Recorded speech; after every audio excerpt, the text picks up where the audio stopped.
This client I'm about to tell you about was ready to shut down her business. She walked into my office ready to close on the doors of her business that she had built over 10 years ago.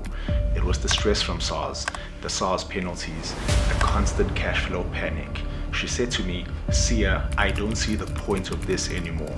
But one overlooked tax principle turned everything around, and we were able to save her over 180,000 rands in taxes. If you have ever felt like this system is rigged against you, then this video is for you.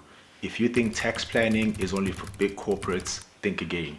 Most micro business owners I meet could cut their tax bill by 20 to 30% without rewriting their entire business plan. Stick around because I'm about to show you the exact steps we took for this client, and so you can see whether you are unknowingly doing the same thing. Let's dive in. Our client ran a small digital marketing agency out of her home office in Pretoria. She made 2.5 million last year in turnover, had 2 contractors on retainer, and her books were up to date. She paid her VAT every month like clockwork. On paper, she ticked every compliance box, but she still owed over 180,000 rands in income tax. Why? Because compliance isn't the same as optimization. We started by dissecting her expense categories. She was writing off minimal costs each month, just the obvious things like her domain name, basic software, and a few client coffees here and there.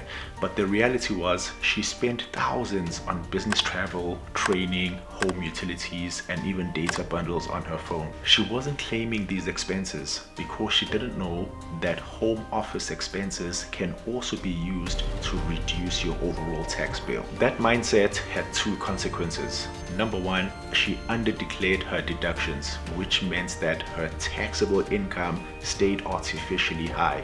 Number 2, she had 0 audit proof, had no logbooks, no appointment schedules, no document trail for SARS to accept her claims. Most small business owners believe that if an expense is small, it's not worth claiming. But small expenses like 200 rand data top-ups there and there could add up to about 24,000 a year. 10 500 client lunches there and there add up to be quite significant at the end of the year. So here's exactly what we did to help her reduce her tax expense. Number 1, we helped her create a digital logbook and created a travel policy for her business. We installed a simple app to track every business kilometer. We set a rule: any trip over 10 kilometers for work gets logged and gets claimed. The second thing we did was that we used what is called home office expense apportionment. We measured her dedicated workspace, which was about 11 square meters out of 60 square meters of her entire home. We calculated the pro rata rent, electricity, and internet. The third thing is that we reviewed all her monthly subscriptions that she had. She wasn't claiming any of these, so we looked through her bank statement and looked for any recurring charges that were going off through her account. The fourth thing we did is that we helped her to create time each week to record the expenses that she was using on her business. For example, she spent about half an hour each week scanning expenses with her phone.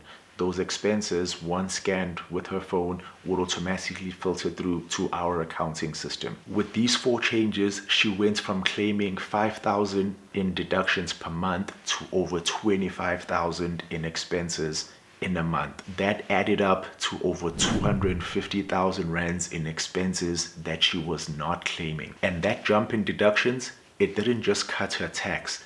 It freed up real cash flow that she was able to use in other areas of her business. So by the end of the next income tax period, her tax liability had dropped by 48%.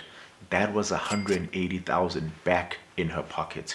She used that money to hire a junior assistant, saving her about 18 hours per week. She also used it to upgrade her design software, thereby improving clients' delivery, and also finally pay for a hard-earned holiday with her family, all without raising her prices or even onboarding new clients, but just by making a few simple tax tweaks. But more than the numbers, the shift was internal. She looked at her profit and loss statement with new eyes. No more dread.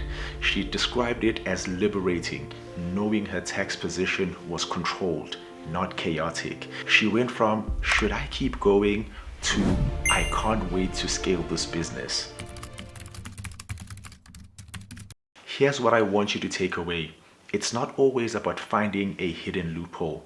It's about mastering the fundamentals you already have at your disposal. If you track what you spend and claim what you're entitled to, you'll be amazed at how much tax you can save each year. So, if you feel that tax is a bit too complicated for you, or maybe you feel like you're paying more tax than you should, then book a free call with us and let's talk. Link is in the description. We'll discuss your current situation, map out a future plan for you, and then implement the strategy to help you lower your taxes. Click the link below and let's reclaim your money from SARS and give you peace of mind. I'll see you in the next one.